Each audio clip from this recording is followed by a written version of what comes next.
Hola, ¿qué tal? Continuamos con el capítulo 2 de las células de la mente de Ricardo Tapia, retomando un poquito el capítulo 1 que vimos anteriormente, en el cual nos hablaba el autor acerca pues del sistema nervioso sobre todo. Y en este segundo capítulo nos empieza a hablar, déjenme checar aquí en mi resumen, él nos empieza a hablar y dice, ¿cómo dices? Inicia con esta pregunta, ¿no? Al referirse a la comunicación. Entonces él nos empieza a hablar de la comunicación, incluso desde el nivel molecular, y empieza a observar cómo eh, las moléculas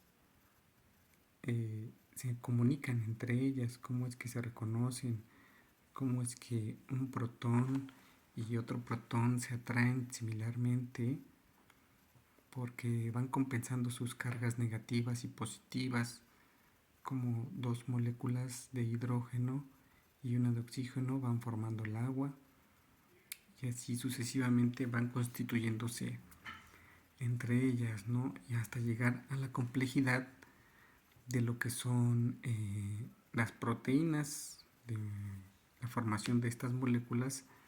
Se forman pues otras más especializadas llamadas proteínas.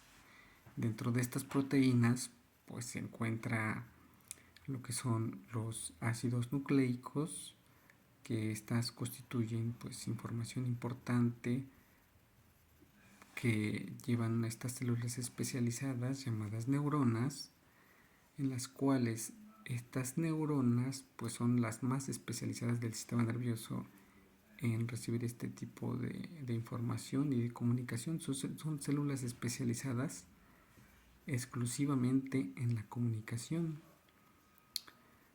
Entonces pues nos explica muy a fondo y muy puntualmente acerca de estas pues moléculas, ¿no?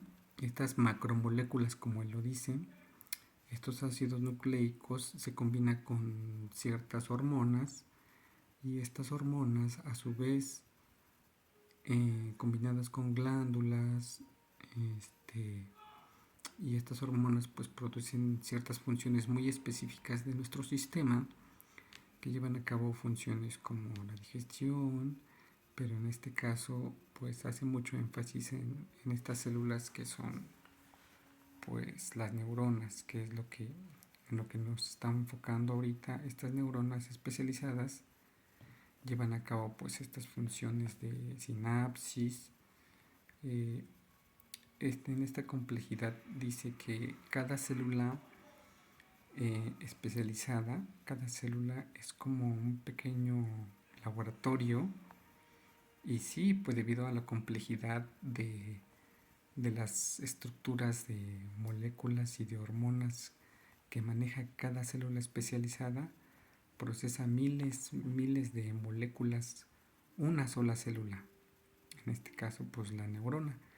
La neurona, por medio de ciertas hormonas y de su actividad sináptica, logra comunicarse en microsegundos con el sistema nervioso, los órganos, y nos menciona él que esta capacidad prodigiosa que tiene el sistema nervioso para realizar esta comunicación tan rápida pues es debido a esta concentración de células especializadas que se almacenaron pues principalmente en nuestro cerebro, ¿no?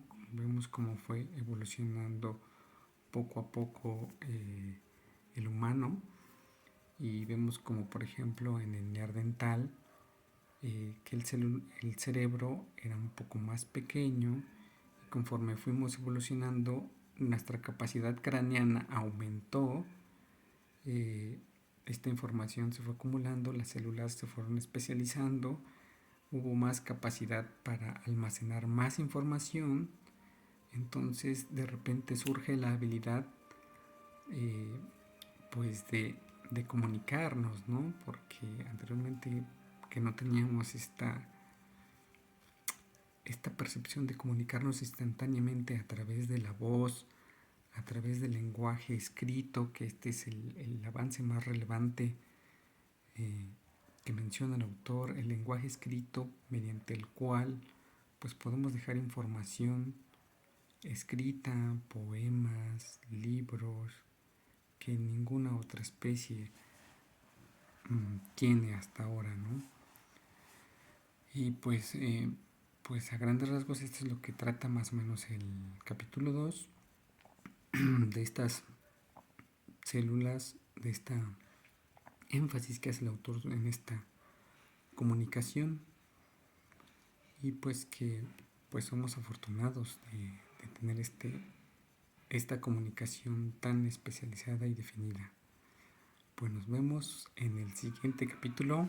Espero les haya explicado. Hasta pronto.